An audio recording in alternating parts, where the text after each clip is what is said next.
हाल के सालों में केंद्र सरकार के सामने अगर कोई आंदोलन सबसे बड़ी परेशानी के तौर पर सामने आया तो वो था किसानों का आंदोलन। ऐसा आंदोलन जिसके सामने केंद्र सरकार को उनके द्वारा बनाए गए कानूनों को वापस तक लेना पड़ा, जिसके बाद से ही विपक्षी पार्टियां केंद्र सरकार को घेरने का कोई मौका नहीं छोड़ रही हैं। इस साल 5 राज्यों में चुनाव हैं, जिसको लेकर तमाम विपक्ष केंद्र सरकार को किसानों के मुद्दे पर बैकफुट पर लाना चाहता है। इसी कड़ी में कांग्रेस नेता राहुल गांधी ने उत्तराखंड में उधम सिंह नगर जिले के किच्छा में जनसभा को संबोधित किया।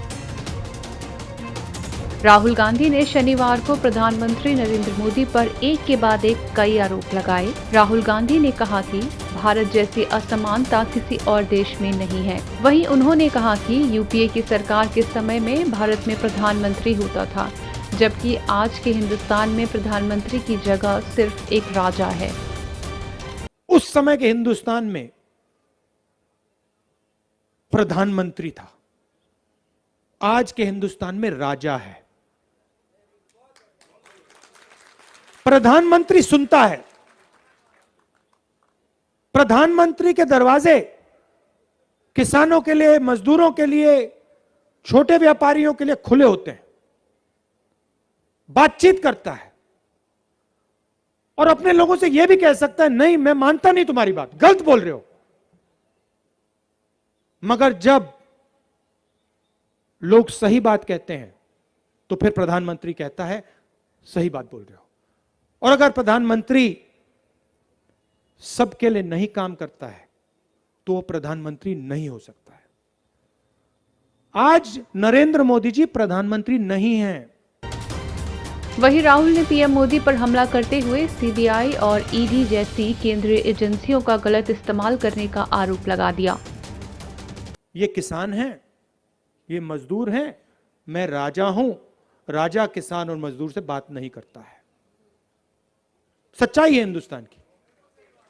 राजा ना सुनेगा ना बात करेगा, राजा सिर्फ निर्णय लेगा। और नरेंद्र मोदी सोचते हैं कि अगर राजा निर्णय लेता है तो जनता को चुप रहना चाहिए, और अगर जनता चुप नहीं रहती है तो फिर सीबीआई, ईडी, पुलिस, पेगासस सब चालू हो जाता है। इस मौके पर राहुल गांधी के तेवर काफी आक्रामक नजर आए। राहुल ने मोदी सरकार का मजाक उड़ाते हुए कहा कि 15 लाख रुपए और आमदनी दोगुनी करने जैसे वादे करके बीजेपी सरकार भूल गई, लेकिन जो किसानों का है उसे भी मोदी सरकार उनके दोस्तों को देना चाहती है। दूसरी तरफ नरेंद्र मोदी जी के भाषण आपने सुने हैं, 2 करोड़ युवाओं को रोजगार दूंगा, याद है? 15 लाख रुपए बैंक अकाउंट में डाल दूंगा, याद है? आमदनी दुगनी कर दूंगा, याद है? याद है ना? काले धन को मिटा दूंगा, याद है ना? काले धन को मिटा दूंगा। मगर अब जो किसानों का है, अपने 2 मित्रों को पकड़ा दूंगा।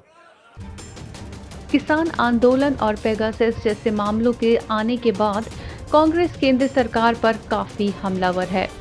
अभी कुछ दिनों पहले ही राहुल गांधी ने संसद में कांग्रेस और पेगासस के मुद्दे पर जमकर हमला बोला था। कांग्रेस इस बार के चुनावों में किसानों के मुद्दे को संजीवनी की तरह देख रही है। ये तो 10 मार्च को ही पता चलेगा कि ये संजीवनी कितनी कारगर साबित हुई।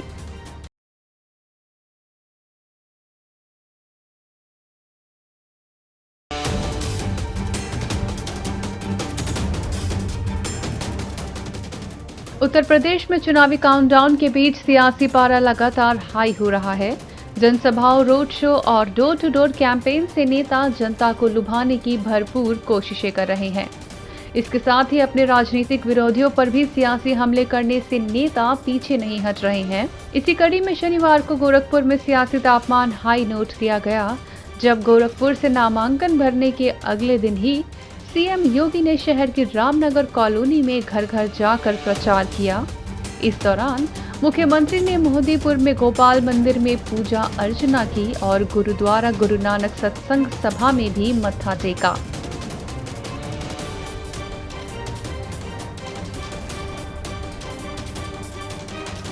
चुनाव यूपी का है, ऐसे में विपक्ष पर कोई नेता निशाना ना साधे तो ये कुछ अधूरा सा लगता है।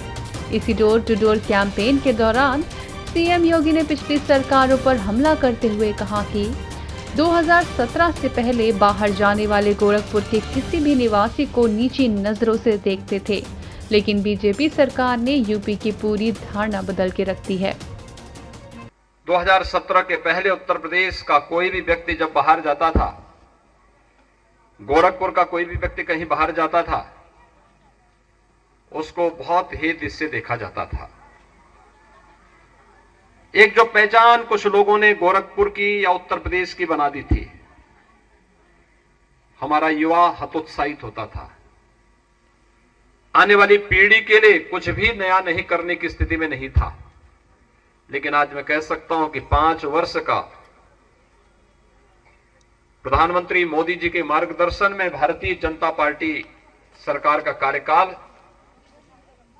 पूरे प्रदेश की छवि को बदलने, वर्तमान और भावी पीढ़ी के लिए अपने को गौरव से कहने के लिए कि हम भी उत्तर प्रदेश के नागरिक हैं, हम भी गोरखपुर के नागरिक हैं, इस दृश्य बताने के लिए आज बहुत कुछ मौजूद है। न केवल सुरक्षा का एक वातावरण मिला है।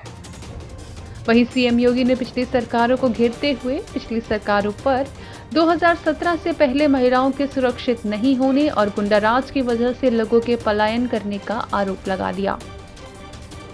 पिछली सरकारों ने अपने लिए सोचा था, उन्होंने व्यापक समाज के बारे में नहीं सोचा। वर्ग संघर्ष की स्थिति पैदा करना चाहते थे, दंगा फसाद करना चाहते थे, व्यापारियों को पलायन करने के लिए मजबूर होना पड़ता था। पश्चिमी उत्तर प्रदेश में क्या अराजकता थी, कैसे ये लोग अव्यवस्था का कारक बनते थे। लेकिन आज हम कह सकते हैं पूरे उत्तर प्रदेश में न केवल कोरोना जैसी महामारी को नियंत्रित किया गया, बल्कि पलायन जैसी बुराइयों को भी रोक लगा करके जो व्यापारी उत्तर प्रदेश से पलायन कर गए थे, उन्हें वापस उत्तर प्रदेश के अंदर ला करके वे अपना व्यवसाय कर रहे हैं, सम्मान के साथ, सुरक्षा के साथ। बेटियां स्कूल जा रही हैं, हर माता हर बहन अपने आप को सुरक्षित महसूस कर सकती है। ये हम सब के लिए एक अवसर है। यूपी में पहले चरण के मतदान में 1 हफ्ते से भी कम का समय बचा है। ऐसे में प्रदेश के चुनावी रण में आरोप प्रत्यारोप का दौर अपने चरम पर है। बीजेपी ने यूपी की सत्ता दोबारा पाने के लिए अपनी पूरी ताकत लगा दी है। पार्टी का हर एक नेता और स्टार प्रचारक इस समय यूपी की जनता से जुड़ने में लगा है। अब देखना ये होगा कि क्या यूपी की जनता बीजेपी से दोबारा जुड़ पाती है या नहीं।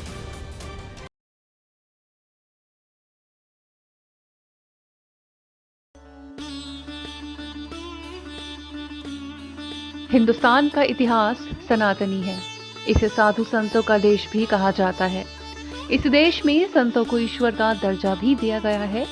अपने इतिहास को सम्मानित करने को लेकर भारत के महान वैष्णव संत रामानुज की दिव्य और अद्भुत प्रतिमा को तैयार किया गया है। ये प्रतिमा 216 फीट ऊंची है, जिसे स्टैच्यू ऑफ इक्वालिटी नाम दिया गया है। ये प्रतिमा 11वीं शताब्दी के भक्ति संत रामानुजाचार्य की याद में बनाई गई है, जिन्होंने आस्था, जाति के साथ जीवन के सभी पहलुओं में समानता के विचार को बढ़ावा दिया। प्रधानमंत्री नरेंद्र मोदी ने शनिवार शाम को स्वामी रामानुज की प्रतिमा का इनॉग्रेशन किया। इस प्रतिमा की भव्यता इतनी अलौकिक है कि खुद प्रधानमंत्री भी इसके आगे नतमस्तक दिखाई दिए। और क्यों ना हो, ये प्रतिमा दुनिया की सबसे दूसरी बड़ी बैठी हुई प्रतिमा जो है। मां सरस्वती की आराधना के पावन पर्व वसंत पंचमी का शुभ अवसर है। मां शारदा की विशेष कृपा अवतार श्री रामानुजाचार्य जी की प्रतिमा इस अवसर पर स्थापित हो रही है। मैं आप सभी को वसंत पंचमी की भी शुभकामनाएं देता हूं। मैं मां सरस्वती से ये प्रार्थना करता हूं कि जगतगुरु रामानुजाचार्य जी का ज्ञान विश्व का पथ प्रदर्शन करे।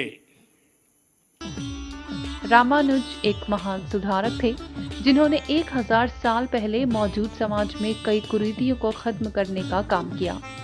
आपको बता दें कि स्टैच्यू ऑफ इक्वालिटी का अनावरण बुधवार से शुरू हुए 12 दिवसीय रामानुज शताब्दी समारोह के तहत किया जा रहा है।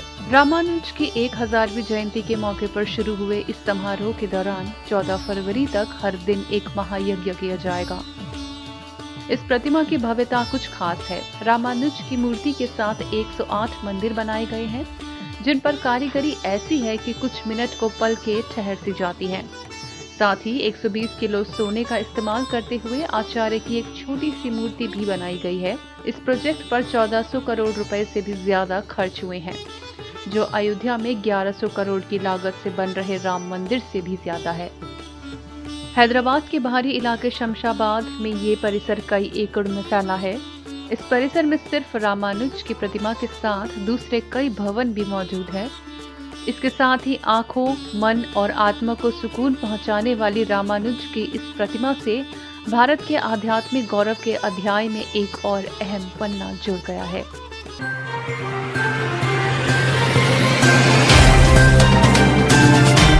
Subscribe now and press the bell icon. Never miss an update.